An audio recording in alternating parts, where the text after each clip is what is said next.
Good afternoon. I'm Robyn Williams. I do things on the ABC radio and television. However, this session is going to be all about Mars, as you probably know. Isn't that what we decided? I think that's the plan. If you want. And I'll introduce these two guys. It's quite extraordinary. Here's the lead, which you've probably seen. Is colonising Mars the next giant leap for humanity, or is it a waste of time and money? Do humans need to be a multi-planet species to avoid extinction, as argued by Elon Musk? Musk, who of course was in the news today. What have humans and the blue planet got to gain in the short term by practising and preparing to inhabit the red planet?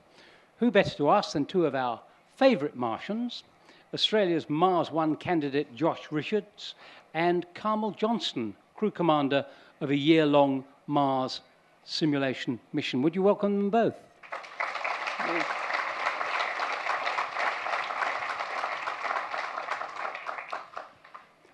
First, details, background for Carmel Johnston, who comes from the USA. She's recently finished serving as the commander of the Hawaii Space Exploration Analog and Simulation, which is a collaboration between the University of Hawaii and NASA, where she and 5 other people lived in complete isolation for an entire year. She has a Master's of Science in Land Resources and Environmental Sciences from Montana State University, and she was able to apply her passion for science and sustainable living to grow fresh vegetables for the crew. I wonder what she used as fertilizer. Now that she's out of the dome, she is taking full advantage of being able to run, hike, swim, and play outside in her hometown in Montana. What did you use as fertilizer? That's a secret. We'll talk about it later. Oh, a secret. A secret for the next few minutes. Yeah. All right, fine. And Josh Richards, physicist, explosives engineer, soldier, comedian, astronaut. In the last decade, he's picked up booby traps with the Australian Army, slogged through mud with British commandos, been science advisor to the richest artist in the world, and performed comedy wearing a giant koala suit to confused audiences around the world. He found his true calling in 2012 when he discovered the Mars One project, and he was selected from over 200,000 applicants.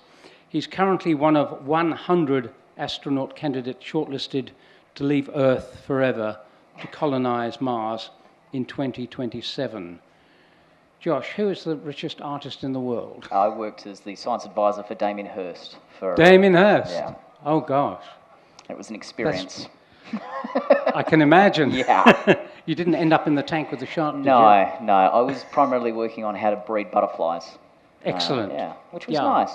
Have you really had about 16 lifetimes to fit in all those I careers? like to call it career ADD, where you just bounce around and you're like, oh, try this, and then try that, and just can't make your mind up. I can imagine.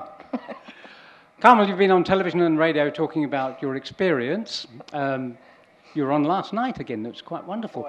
I won't duplicate all those questions, but 1 year, that's an awful long time to be in a tent with all those guys.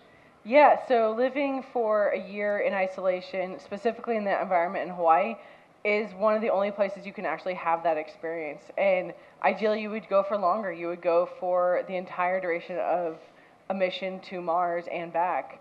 But we were working on building up from 4 months to 8 months, which were the missions before me, and then we were a full year, and now the missions after us will go back to 8 months for each one. What was it like? It was pretty crazy. I mean, yeah, there's just so much to talk about it. But, if I were doing it, a week, and I'd be going bonkers. Yeah, we had so much stuff to do that we didn't really have time to go crazy and or be bored. So we were doing research projects, we had to exercise, we had to cook all of our own food, we had to go outside in spacesuits and explore the landscape around us, and then we had to fix things. And so we were just always doing something all the time. Yeah, I'm asking personal questions because that's one of the tests to see whether human beings can stand up. And in fact, they did this in Antarctica on a few occasions, and they had experiments to see whether people could go to Antarctica or whether being cooped up for all that time would send them a bit strange. But what about being on your own? Can you be on your own? One of those matters of solitude that all of us need. Yeah, I mean, I personally like being kind of removed from everybody else, and if I could just live in the woods in a cabin for the rest of my life, I'd be pretty happy. So I'm probably special in that way, but for the most part, all of us were really engaged and interested in the project, and we were there specifically for the purpose of doing that research. And so even if we missed things at home or we, wanted to do other things at that time, we knew that our place in the moment was to be right there and to do what we were told to do by the mission support. Well, it's a serious question, because if you're on that rocket to Mars and you're not suited, yeah, you're in trouble. have they ever Everyone's in found trouble. that one or two people are not suited and have to be jettisoned? Well, like specifically for our mission, ours was just to find out what happens socially and psychologically to the crew while you're cooped up in isolation. And so in that, they find out about different personalities, and they find out which kinds of people are better suited than others. So once that information is aggregated from all the missions, then they're going to give a report to NASA, and NASA will use that information to help select their future crews. But in the meantime, I'm sure they've learned tons from all the astronauts that have come before, the current ones, as to which kinds of personalities you would like or not like. And when you went out walkabout, so you had to put that spacesuit on, and it took about an hour. And was it at all claustrophobic? Because I couldn't put one on. It's too enclosing. Yeah, it was pretty tight. It was definitely sweaty and sticky the whole time, which is good, though, because when you decide to take it off, it just slides right off of you rather than kind of clinging to you. So it's actually much quicker to take it off than to put it on, depending on how warm it's been outside. It is claustrophobic. You have a fan that is circulating all the air throughout your system. I call it the sensory deprivator because you can't see very well. You can't hear anything other than your fans. You can't smell anything other than yourself. You can't taste anything other than the air that's in there. And then the other touching, you have gloves on, so you can't, even though you can pick up rocks, you can touch the surface, you actually don't feel it with your hands. And so you lose all of your senses essentially when you're in a suit. Josh, have you tried some of that? No, I have not. I've spent a fair bit of time diving, which is a similar sort of experience, especially when you're in a dry suit and you're kind of cut off from everything, and you do have that sensory deprivation experience. But no, I haven't dressed up in one I of suppose those if I asked suits. you if you had any qualms, you wouldn't be able to say so because you'd disqualify yourself. Well, and even if I did, it's a lot of it is about overcoming fear. Chris Hadfield, quite famously, is scared of heights. The former commander of the International Space Station is scared of heights, and that's something you overcome. So, but I'm pretty comfortable in something like that. Have you met him? He's an amazing Canadian. I've seen him from a stage. It's about as close as I've gotten. I see, yes. Yeah. I've interviewed him a couple of times, and he's quite brilliant.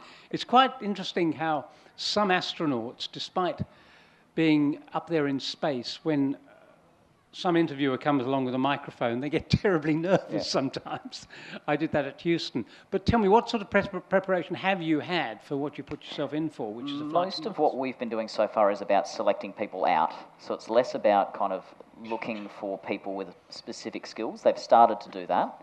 But the real focus has been asking people, why are you signing up for this in the first place? What's your motivation?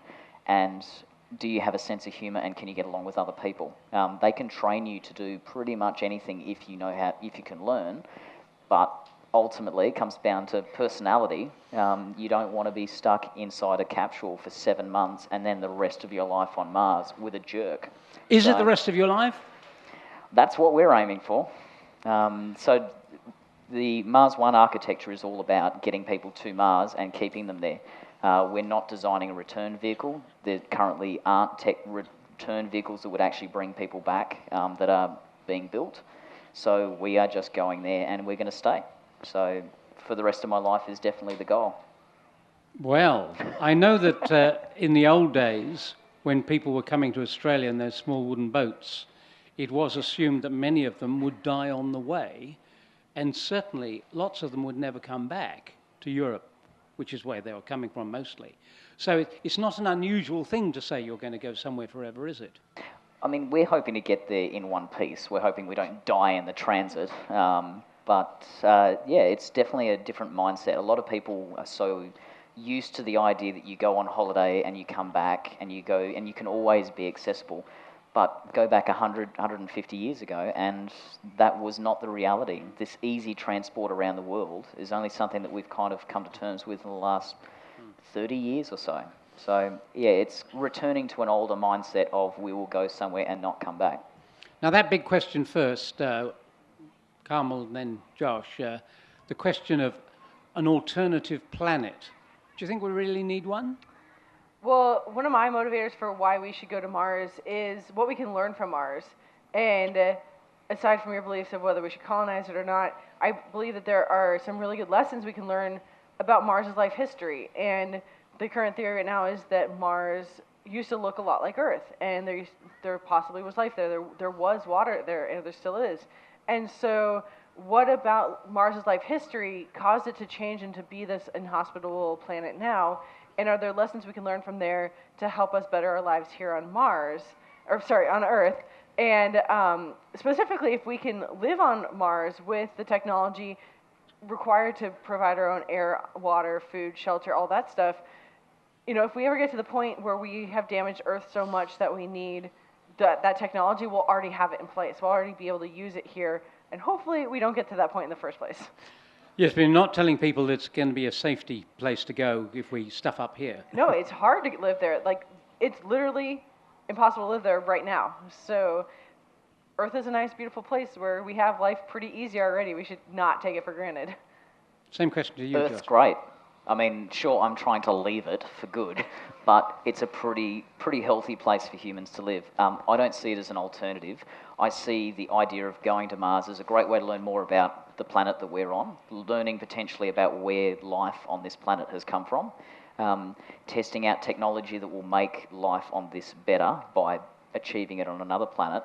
If something catastrophic happened on Earth, at the moment we've got all our eggs in one basket. It's a classic line from Elon Musk of everything's here on Earth.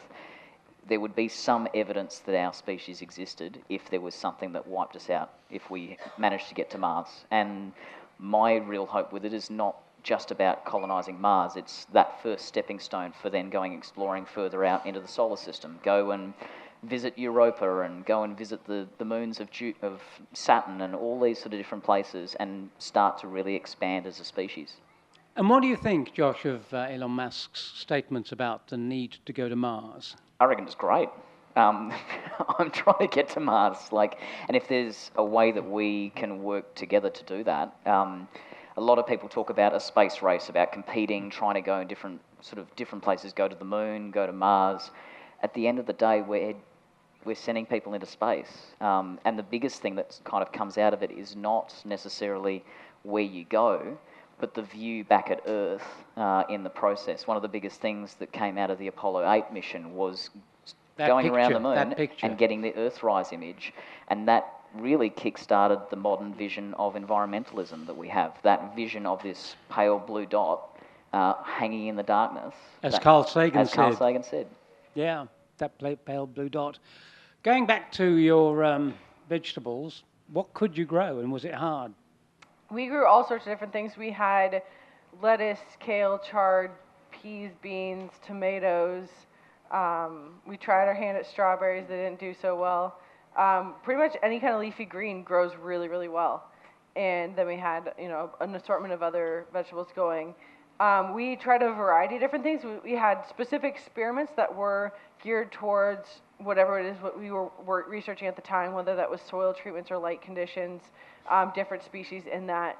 And then we also had all the vegetables that were growing just for fun and for our own benefit. So we had aquaponic systems. We were growing in just normal hydroponic systems, as well as normal soil and regolith from both outside and from a regolith that essentially is alike to the rock that's on Mars. And so it's mined in a place that the chemical spectrum of it is similar to Mars. So as close as you can get to Martian soil we were growing in. Right. Were you allowed to pee on your crops? We did not pee on them physically. We used urine that was already for another scientific purpose. We diluted it, and then we used it as fertilizer for certain crops. It was like part of the experiment, too. And it worked? It did. It worked great. I mean, I have a picture that I showed to school kids of grass that was grown with urine and without urine. And the grass with urine is like 3 times as big as the other stuff. It's amazing. All that nitrogen. Yeah, well, nitrogen, but you also are peeing out other things besides just nitrogen. You have all of the other nutrients your body isn't absorbing. So everything that the grass needs or the plants need, you're peeing out essentially. Would it be enough to live on for a while? I would say so. I mean, I have enough evidence right now to prove it, but yeah, essentially recycling and reclaiming nutrients, that's just urine. If you were to use your feces as well, that would be another great place to get a lot of nutrients, and you could incorporate that into the nutrient cycling process. Yeah, I went to a place in Arizona a few years ago where they've been practicing doing that for some time. Have you heard of that place? Yeah. It's going quite well. So Yeah. tomatoes, plenty of tomatoes growing like crazy. And I think it's Tucson. Yeah, I think it's not quite as crazy as everybody thinks it is, but that's because I just did it, and it wasn't that big of a deal. People, most of the crew, they knew we were experimenting with urine. They didn't know which crops necessarily, and they ate them all just fine. And they're still alive, so nothing happened to them.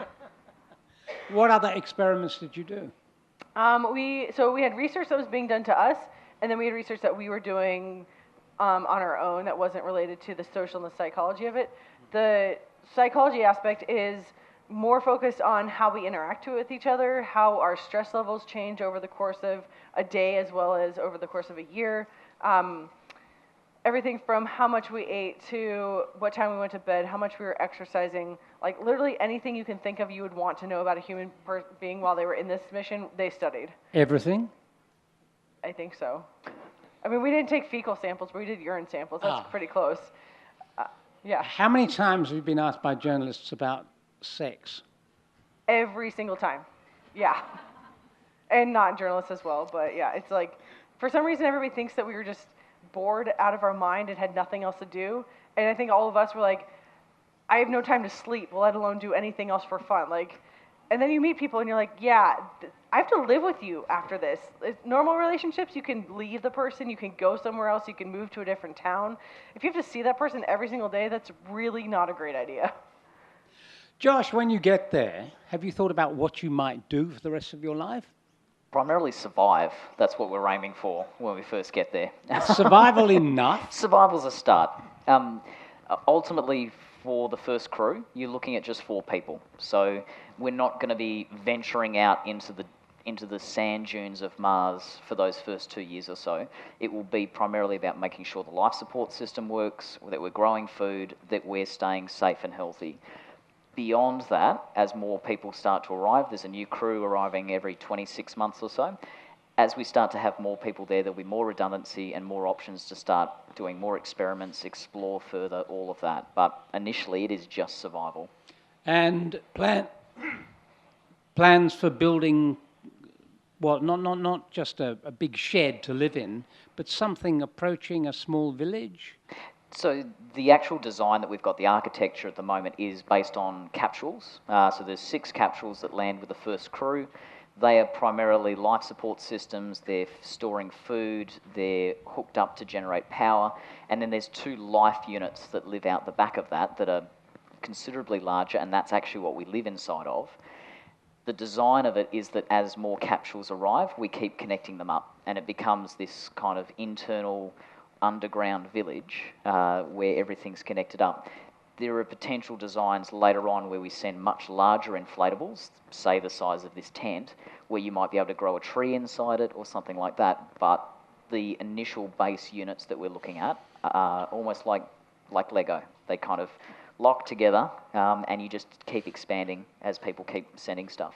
And when you've got all that, will you have to keep your enclosure separate in terms of, well, the escape of germs, the escape of substances that may infect the landscape? So part of the benefit of sending people one way is that we don't back contaminate. If we do find weird and wonderful things on Mars, we're not potentially sending them back, we're studying them on Mars. We get wiped out, but at least some awful virus doesn't make its way back to Earth or anything like that. Everything that we're working on will be, it's a bit like a ship. A lot of folks don't realise that ships have bulkheads built up inside it. So if you flood one particular section, if there's something goes wrong here, you can seal it off and you can protect everything else. And we'll have a similar approach when it comes to controlling contaminants, making sure that we don't contaminate the surface of Mars, because if we're going to be looking for life there, we don't want to bring bugs with us that then contaminate those sensitive areas as well. So it's a lot of quarantine control. What about evidence that there are bugs out there? I know there's evidence that there are organic molecules. They're landing in meteorites all the time. But what about any evidence at all of microorganisms? I think evidence is difficult to come by at this point, primarily because we haven't tested for it effectively. A lot of the systems that we've sent on the rovers have been about geology. They're looking for chlorates, they're looking for organic chemicals, all those sort of things. But a lot of them aren't necessarily testing for life. The last life sensor that I'm aware of were not on the Void, the Mariner probes. They had an experiment on there that was trying to test to see if there was some response, and they weren't sure what the results were. And I know for a lot of the probes, when they were sent up, they weren't necessarily sent up with the intent of testing for life. They're like, oh, let's find water, let's find all these other things. And so what a lot of the people involved with the rovers have come to say is that if you were to take that same rover and put it in deserts around on Earth, where we know we can find life because we have researchers finding it, the rover itself wouldn't find it there because of the one way that it's studying it specifically. So we need, the next time we send a rover up, we're going to add some more tools and gadgets and gizmos in order to be able to test in a specific way that can break open rocks, that can drill in different ways, that can drill deep into the ground in order to reach levels where we believe that there may be methane production. All the different things that we know we can test on Earth, we're going to add to the next set of robots that are going up there. And is there anything up there you can actually use? Obviously, if you can find water, fine. But, it'll be on the poles and frozen. Well, I mean, what we're starting to see from a lot of the most recent results is that it's not just on the poles. A lot of big acronyms have been thrown around for the last few months about recurring slope lineae, which is essentially these dark patches that appear seasonally on Mars that NASA's almost certain it's water that's got perchlorate salts in it. So we know there's very high probability that there's water much further away from the poles, and it's about testing that and sending rovers and sending things. The issue with the rovers that we've got is that in order for them to go to those areas where we think that there might be water, they haven't been necessarily decontaminated by bugs here on Earth enough to risk going to those particular areas. So again, the next generation will probably be better set up to be able to test for life and test for water. Has anyone done the maths to find out whether you can take enough with you and grow enough while you're there to survive? Yeah. There's a lot of people that are working on that right now. There's actually an MIT report that gets thrown at Mars One on a fairly regular basis saying that we're all going to die after 68 days because of that. And what it doesn't take into account is the resources that we need to use on the surface, that we need to be able to recover water from the soil, to do all those sort of things. There's no way you're going to be able to send people to Mars without using the resources. It's like sending an army in somewhere and not using the resources in the place that it is and trying to travel, trying to move everything there. It just doesn't work. What can you use? So we've got things like, we've got hydrates, which are, it's water molecules locked away in different minerals. There's no shortage of iron. Yeah. I mean, one of the big things is using the landscape itself as a way to have a habitat, is building your habitat in the lava tubes that already exist so that you don't have to bring in more material. You can have the natural shielding or the radiation shielding properties of the rock that already exists there, so you don't have to build a habitat or dome or whatever style you want, ice house, whatever, on the surface. You build it subsurface, and then that takes away a ton of your material just right there, is using the features that already exist. What if you get sick? What did you do in your year? Did anyone get sick? No, we were actually because we were quarantined essentially from the normal human population. We didn't get sick because we didn't have any introduction of viruses or extra bacteria to our system while we were there. So no one got sick while we were there. And no one sprained an ankle or broke a tooth? We had a person twist her knee, and other than that, we didn't have any injuries. So we were lucky that we didn't break a leg or do anything else. But I mean, you can get hurt falling down the stairs. Who's to say you're not going to break a leg doing that versus stepping outside? So I mean, knock on wood, we didn't get hurt, but you could get hurt walking across the street here too. Yeah. But on Mars, what would you do, I was Josh? about to say, we've had quite a few discussions about, I was involved with a team in Israel and the Northern Hemisphere summer last year where we talked about the medical implications of someone getting sick. And it's not something that the general civilian population is particularly comfortable with, but in military circles you start talking about mission-oriented medicine, where you turn around and say, are we risking the success of the mission for the life of an individual, where what you're involved with, it becomes bigger than you as an individual, and you start making medical decisions based on that. And it's a form of triage that a lot of people are really uncomfortable with, but if this is what you're signing up for, if this is what you're involved with, that's the kind of risks that you need to accept. As a military man, you understand that? Yeah, there's a level of familiarity with it where you sort of realise that you're involved with something that's much bigger than yourself, and that means making decisions that are in the best interests of what you're trying to achieve and the people around you rather than the individual. You also have the difference between medical and trauma. So if you're medically sick and you got a virus, I don't know how you're going to get one going to Mars, but if you for some reason picked up something when you're there, then you have a whole separate bag of issues to deal with versus if you break your leg doing something else, at which point you could probably 3D print something to deal with it. You'll have a whole surplus of, training beforehand in order to deal with that. And it's just like being anywhere else that's really remote. You're going to have to deal with it at the time, and you're going to have to come up with a triage in order to deal with it. And lives are on the line. Antarctica is a really great Yeah. example for a whole raft of different things related to Mars. And we've seen examples with people down in Antarctica who've had to do surgery on themselves to remove like a burst appendix because they are the doctor for the base and they're the only one who knows how to do it. And so they're performing surgery on themselves. So it's more like that than anything else. One of the good things about Antarctica that you mentioned just now is that there was a tremendous good spirit, camaraderie amongst everybody, irrespective of nationality. Who will go to Mars? You're Australian, you're American. What range of other people? People from Israel, people from Palestine, people from Iran? I mean, in Mars One's case, we had both Israeli and Palestinian candidates. They're no longer part of the program, not because of their nationality, but because they weren't the right candidates. They didn't have the right personality balance. But we have an amazing guy from Egypt. We have another candidate from Nigeria. There are folks from literally anywhere in the world. The big thing that Mars One has said, and the reason why I could sign up to become an astronaut candidate, is because they didn't care what your nationality was, provided you were over 18, fit and healthy, had the right personality balance, and wanted to go to Mars, you'd be given the opportunity regardless of nationality. It's quite interesting. There's a synchrotron about to open in Jordan, which is run by all of the nationalities in that area. I spoke to a professor from Israel and a physicist, a young woman from Egypt, and they have a complete range of those nationalities. Normally you wouldn't see them in the same room, but when they're doing science, it's no problem. There has not been a ripple of discontent. Do you have that impression that that's going to be the same on Mars? Yeah, I mean, we had an international crew at High Seas. It was, not very diverse. We had 4 Americans and 2 Europeans, so we could have done better, but you deal with what you have.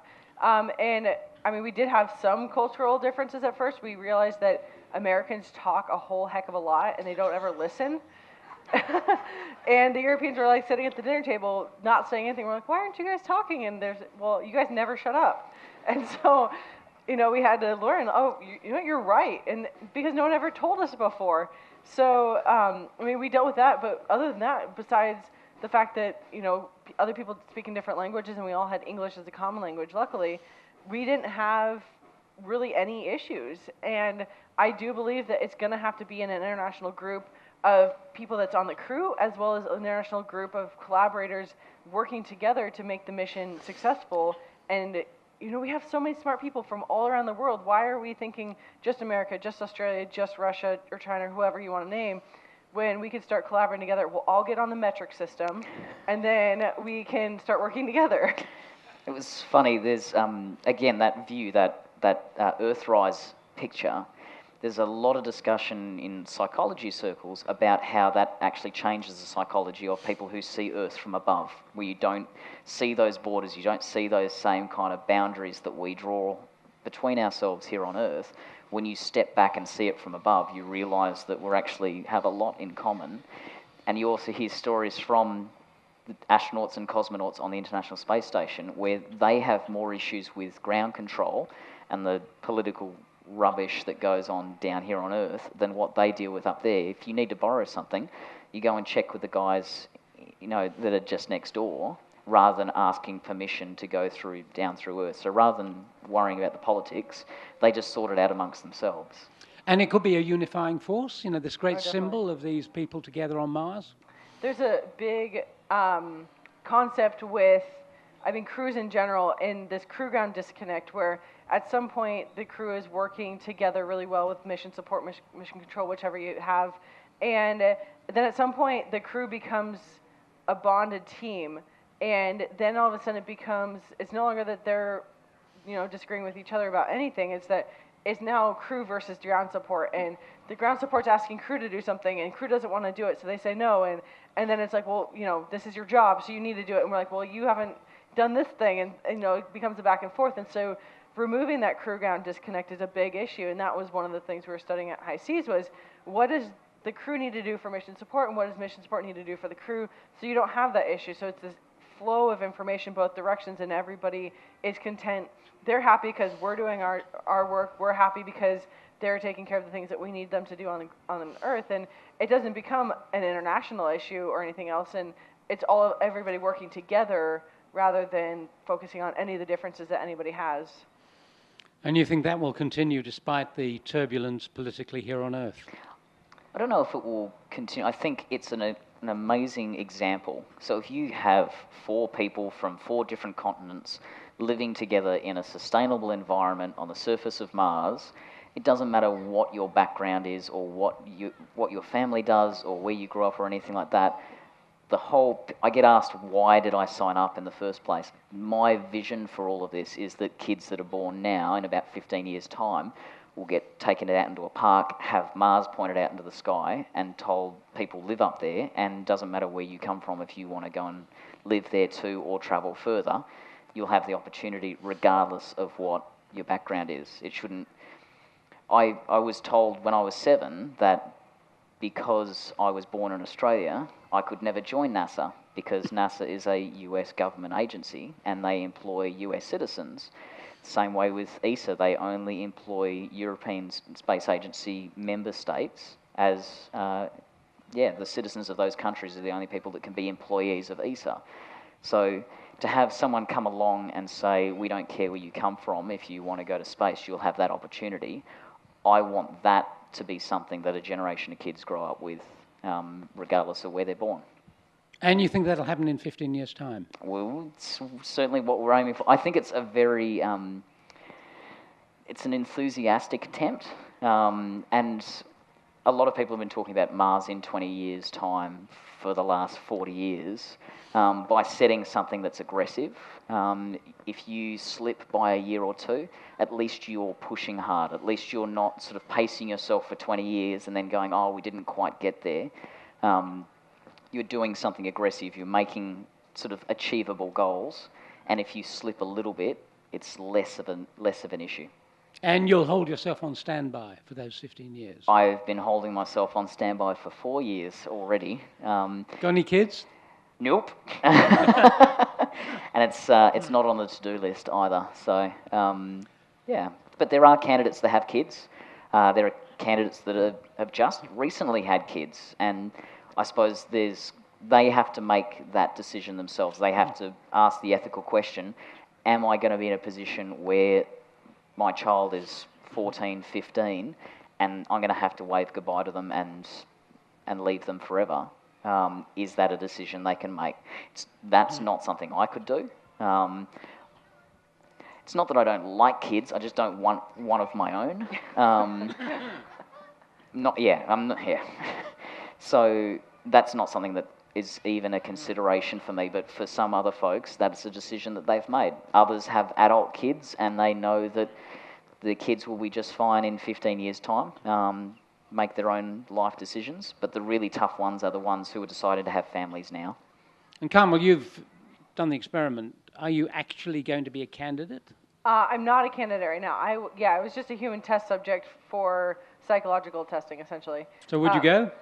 I would go if all the different pieces were in place. If it was tomorrow, no way, because, that's a death wish. But if in 15, however many years, the pieces are in place, we've gotten off Earth successfully, we've gone through space and figured out how to do radiation shielding, we've figured out how to land a rocket on Mars safely and not kill everybody on board, then the odds are better that people would survive in the first place. So I would consider it at that point. Yeah. And what are you going to do from now on in that regard? More experiments?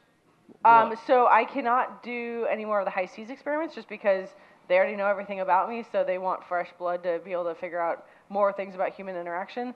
But I guess right now I'm still looking for exactly what my avenue is going to be, because I would like to continue helping future astronauts in or space exploration in any capacity that I can. So finding exactly how that is kind of difficult following living in isolation for a year. And if they said, we want you to do it again, would your heart drop? If they said they wanted me to go back into a dome for a year, I would do it. Because that is the only way to find out that kind of information, is to do it. And it's just, it is an absurd amount of information. We took over 3,000 surveys apiece.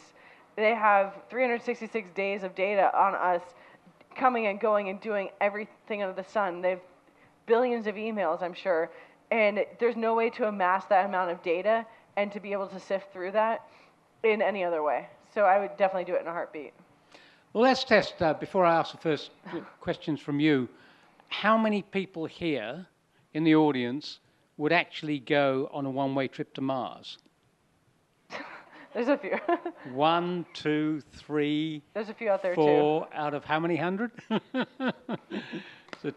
And I can see Robert over there, who's age 9.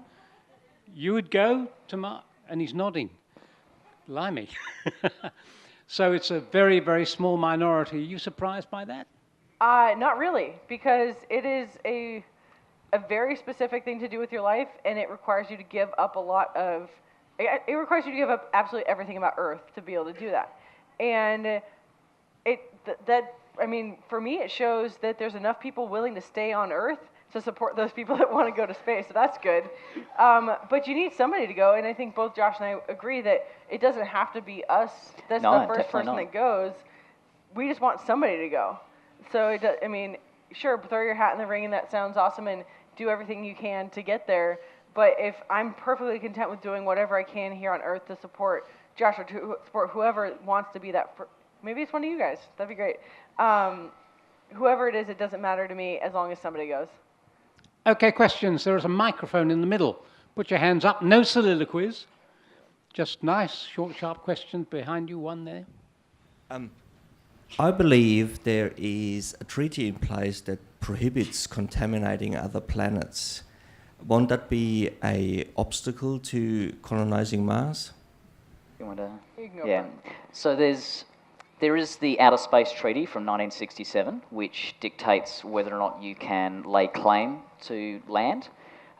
As part of that, through the United Nations, you also have the COSPAR panel, which controls the contamination of other planets, and as well as the back contamination. So what we were talking about before with the rovers not being able to go to those particular sites is because they've been contaminated.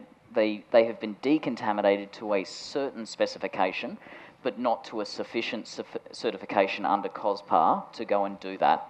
So there are parts of Mars that we can land on with humans where the risk of contamination is actually quite low. We're not threatening those special regions.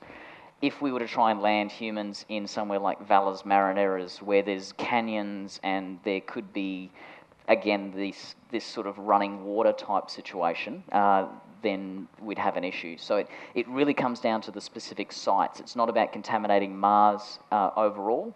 There's a lot of arguments from different folks that suggest that we're actually already contaminating Earth and Mars because we have the meteorites that we find in Antarctica that we know have come from Mars, and we know that material has gone backwards and forwards.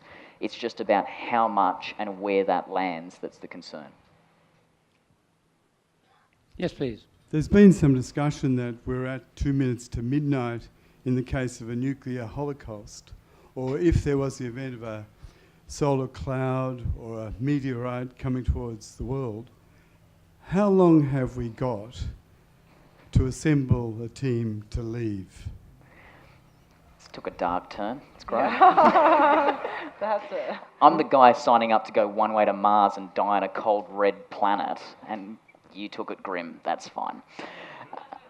Well, given that the increase of the population on Earth is 90 million a year, we'd have to send an awful lot of rockets up to escape. I know wouldn't we? Elon Musk is talking about trying to get 1 million people on Mars in the next 100 years, Yeah. is that? 2117. Yeah, 21, next 50 yeah. years or so. It really comes, I think it comes down to risk. How much risk are you willing to accept? We talked about it the other night, but the guys who landed on the moon had a 50-50 chance of not coming back. And they took that risk knowing it. How much risk are you willing to accept to go? But I don't know. Yeah. I don't know the numbers on how quickly we could get off this planet. I mean, theoretically, you could probably put together whatever you have at SpaceX right now and send somebody on it and see if it works. But I don't know that that's going to be a really great plan. So It's not an escape zone. Yes, please. That's a great question for Elon Musk. Yeah.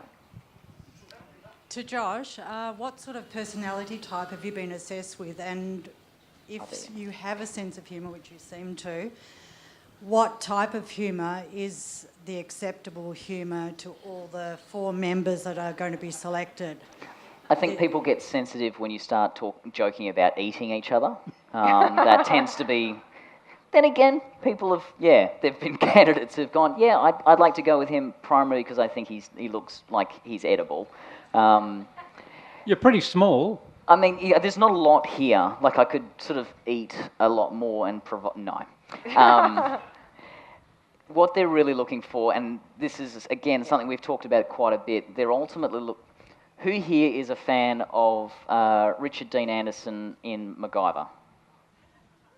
Okay, we got one. Yeah? Come on. Surely. Who's familiar with MacGyver, at least, and that Okay. luscious hair?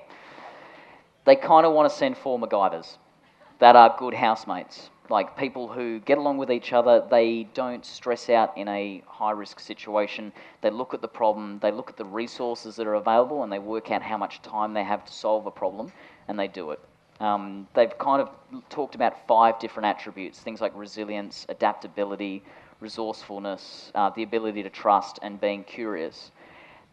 But ultimately, it's about knowing yourself. That's and that's where the humour comes in as well. If you know your sense of humour, you can adapt it to other people. And how do you go with various differences between you? If someone's a vegan, someone's a carnivore, someone wants to pray 3 times a day, someone else doesn't. Do as you like. I mean, I don't think praying 3 times a day is going to harm anybody, nor is what you eat for food. I think if you're an herbivore instead of a carnivore, that probably helps everybody relieve the idea of cannibalism. So, so to speak about the character traits that people are looking for, one of the things is that when you go to Mars, you're going to have a 20-minute delay one way for getting a message to Earth to say if there's an issue, and then getting a response back, let alone composing that response, which is a big time consumer as well. And so you're going to need people that not only MacGyvers, but they can deal with an issue on the spot. They're not going to have to say, oh, actually, we have an issue with this. Please advise us how we should fix this. 40 minutes round trip. Oh, okay, we should turn off the water. Like, no, you're going to turn off the water first, then you can, solve the problem as it goes. You need people that can deal with issues autonomously and do not need to be instructed every step of the way. They can follow instructions and they can do as they're told when that is appropriate, but if there's a situation that happens, they need to be able to act on the spot and get stuff done right away. One here and then there. Oh, I've got one over here. Oh, Sorry. fine, okay. Elon Musk has been mentioned once or twice, and I can't blame you. I'm just wondering what you think of his interplanetary transport system and how that might tie into things in the future. That's you. That's me, apparently. I love ITS. I was in Guadalajara in Mexico when he made that announcement, and I watched it from the room, and it was an extraordinary experience. He is an incredible showman who is proposing something that is ludicrous, but then again, so is launching humans to another planet on a return rocket ship. We're talking about the future. We live in a future now where we have the Library of Alexander in our pocket that you can pull up in a heartbeat. So you have to come up with these amazing, incredible ideas. SpaceX has a history of setting particular dates that are then not met. But again, it's that same thing of they try and achieve the impossible. And if you achieve the impossible a few years later, you still achieve the impossible. So I think the interplanetary transport system is extraordinary. I would buy a ticket in a heartbeat. I've been asked that question before where people go, if you were offered a ride to Mars with Elon Musk tomorrow, and same thing, if the systems were in place, if everything was available and ready to go, would you take it? I'm not that much of a Mars One stalwart that I wouldn't turn down a trip to Mars. And I think ITS is an amazing architecture. There's a lot of things that are available. There's so much more technology that needs to be developed in that. You look at these models and they go, that's extraordinary. Where's the life support system that goes in it? Where is the thermal control system that goes in it? There is so much to keeping humans alive for 80 days that it will take to get to Mars with ITS. They have the rocket and they have the architecture. They need to humanise it so that people can actually live comfortably inside it. This way to Carmel. Regarding to the live stream you did yesterday, how do you think the thing like that you do with the lava tubes to make the plants grow, how would you find where they are? Okay, so she's talking about, we did a live stream with a bunch of kids yesterday, and we had a design contest where we had to design a Mars habitat. Carmel won. Okay. Yeah. So my design had a skylight, which is a view into a lava tube, and the habitat was built in the lava tube. And the skylight, the idea was that you could enclose that with some kind of transparent, maybe whatever you want to choose, transparent device that would allow light to come in and have an arborarium or area where you could grow all your plants in there, so you don't have to add the extra resources of generating light with the with plant lights. So the way you might find them is that you can use satellite images, and you could even do this here on Earth, where you look at Google Earth, especially in Hawaii, which is really cool, and you can zoom in and see a whole chain of skylights, and between that chain is a lava tube. So you know that between however much different distance, maybe it's a kilometer between lava tubes and skylights, you might have a chain there that you could build up a whole system of habitats in that line, and then you'd have your skylights to come and go out of on the other side. So you can use satellite imagery, or you can just go explore on land, on foot. Yeah. How do you store your food in Mars? How do you store your food? How do you store it? You store food. So a lot of the food that we send to space, especially when it goes to the space station, has to be specially made. So you can't just send bread up. If you I think it was Apollo 6 or 7, one of the astronauts managed to smuggle in a corned beef sandwich that they took on board. It might have been Gemini. They took it on board and they tried to eat it, and they'd been keeping this thing for like 3 days or something. It was gross. They tried to eat it, and all the crumbs went everywhere throughout all of it, and they had a really dangerous situation because of all these crumbs. So you have to have food that doesn't turn into crumbs. You can't have bubbly fizzy drinks because all the carbon dioxide out of it just goes crazy, doesn't know which way is up, well, yeah, and it sits in you your drink gut it and that as well. gets really painful. So all the food that you would take to Mars has to be specially stabilised. It has to be able to be stored for a really long time without being refrigerated. chances are the food that we would probably take, it's only being taken as reserve. So as soon as we get to Mars, we want to grow our own food as quickly as possible. You were talking about going vegan, or talking about veganism before. We'd probably have to all go vegan. We'd all have to eat green food all the time, which sucks for me because I love bacon. But you can make bacon. We can grow seaweed, which tastes, a Japanese seaweed called dulse tastes just like bacon when you fry it. And you can have baked mealworms. So we can... Less appealing. Literally, bacon mealworms. Very good question, you Yeah, two. yeah. By the way, just nod or shake your head. Would you like to go to Mars? Depends. Yes or no? They're not certain. Well, they're about 7 or 8. How old are you? You're 10 and 8. Yeah, they're uncertain, thank God. Next question over here. Okay, so we're talking about the nitty-gritty stuff. Has anyone done any research or studies about giving childbirth on Mars? Oh yeah, I always get this one. So we currently have 2 data points.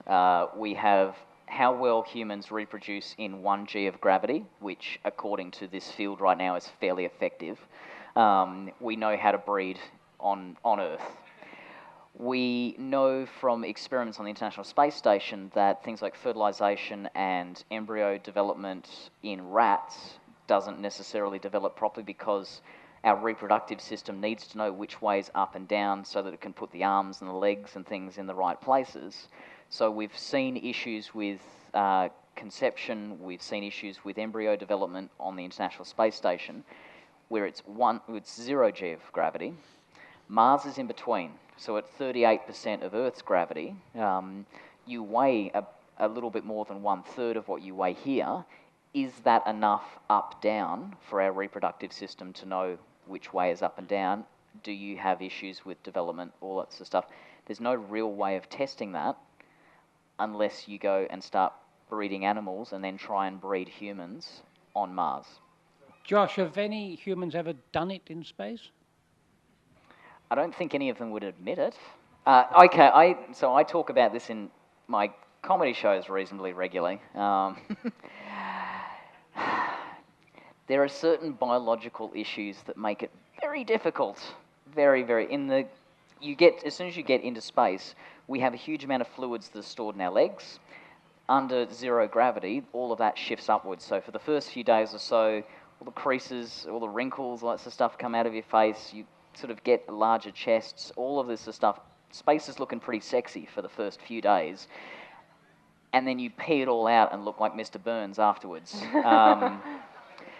That fluid loss means that, particularly for the men, there's certain hydraulic issues that make that very difficult. No one has ever... Aside from, like, the gravity issue. That's the other, again, there's kids around. I don't want to go into details, but, like, you could find solutions to all of these things. Well, no one's tested it yet. Right. You can't even Don't ask me to experiment, Robyn. I'm not sending you back that data. Who's next? Yes, please. Just wondering, with technology being very vital with any space-type trip, what technologies do you see as the most important going forward, whether it be something like quantum computing, fuel and energy, solar winds, artificial intelligence, that you see that are important for the future? Split it. I'd say as far as Mars is concerned, the technology of obviously getting there, that's a whole bag of issues that I think you're going to talk about. But once we get there, I think really like just even recognizing that there are certain things that only humans can do. And we can send robots and rovers and satellites and you name it to Mars to study the planet, but there are certain places that only we are going to be able to get to for a certain amount of time. We might be able, drones are a whole separate issue, and gravity and force and thrust, but whatever. There is a really great argument for humans going, specifically because the technology for certain things doesn't exist right now for us to explore these certain areas. So you can talk about that. I mean, the biggest challenge that we've reasonably got on Mars, there's 2 really large challenges that we've got to contend with. One is entry, descent, and landing. So the biggest thing that we've landed on Mars so far is a Curiosity rover.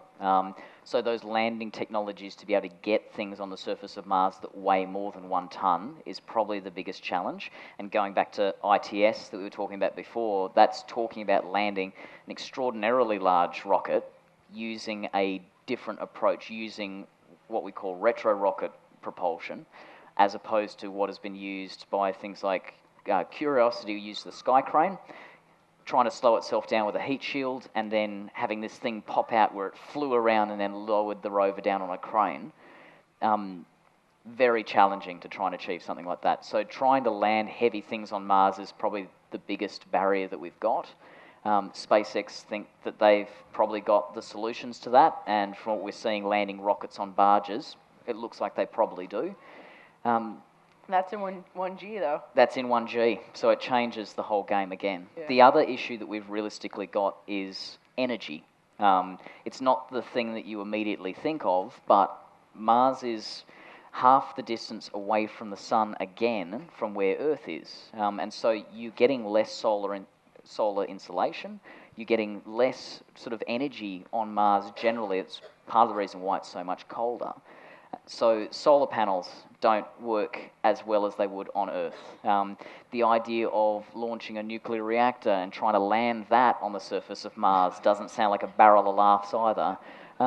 So you start to ask the questions. There's been a lot of discussion about, is there geothermal energy on Mars as well? So trying to get energy for us to be able to run life support systems, to be able to process the soil so that we can get water out of it, all of these things come back to energy. So in terms of the efficiency of solar cells is probably going to be one of the key improvements that will make a lot of this more efficient. The other one is having solar cells that you can roll up. If we can roll it up into a small little object rather than these huge flat solar panels, it means that we can put them inside manifolds, we can launch them, we can do all of these things and then roll them out on the surface of Mars. So people are doing that, but making them more efficient is the big challenge. One last question. Hi. I'm just wondering if there's a plan in place for if multiple groups or corporations or bodies end up making it to Mars in time, is there likely to be power plays or territorial disputes or we were here first or all that crap that goes on Earth, political power plays and all of that? What would happen, or is there a plan in place already for how you would actually deal with that?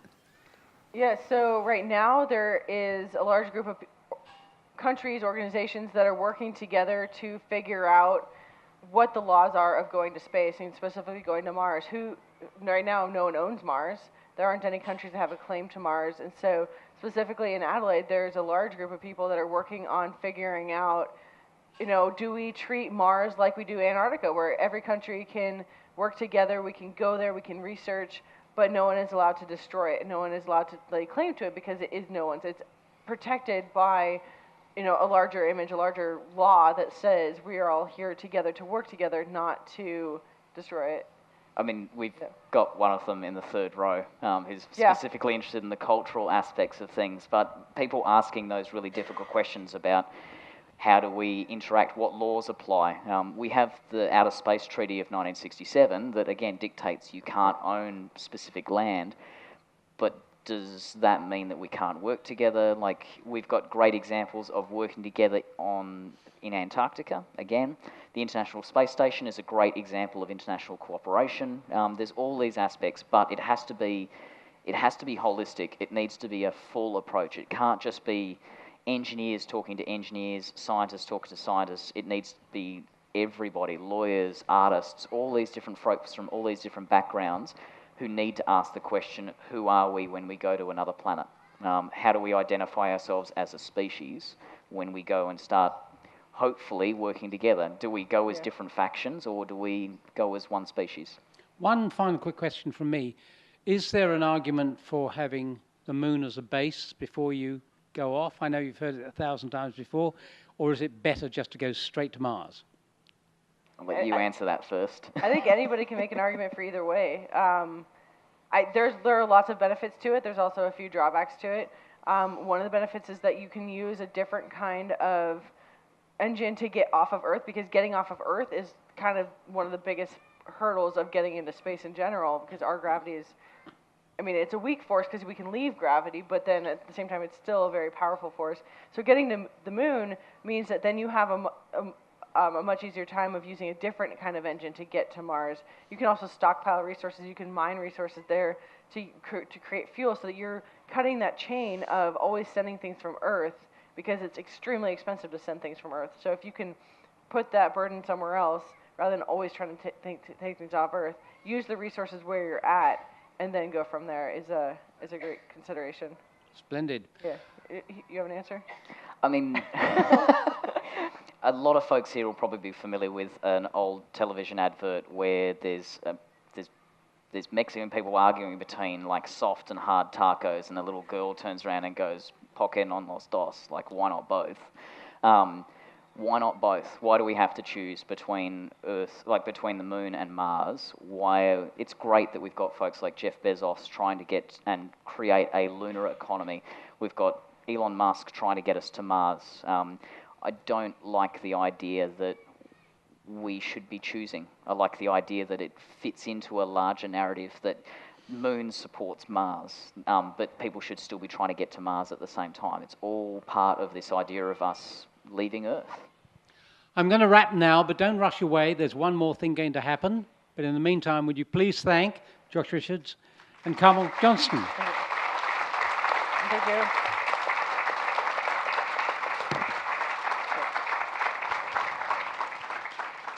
Now, in the front row, we have a young man called Robert who wrote to the Academy of Science. I happen to be a fellow of the Academy of Science.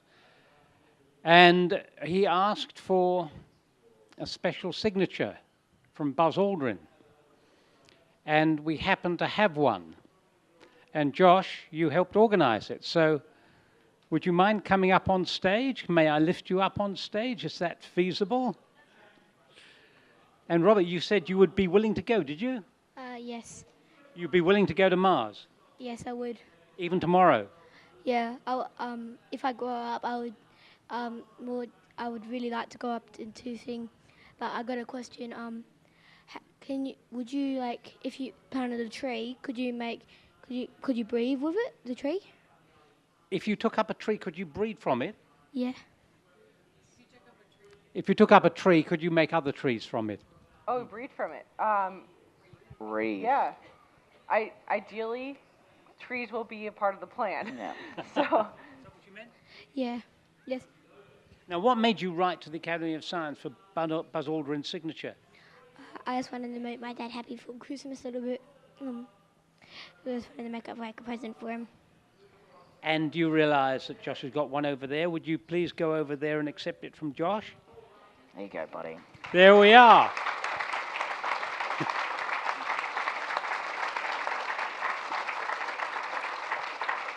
And I think your father, Darren, helped you and encouraged you to do that. Did you, yes, your thumb's going up. So congratulations, and do treasure. And you've got the symbol of the Australian Academy of Science there on the top. Thank you very much indeed. Don't fall over. Well done. Thanks so much.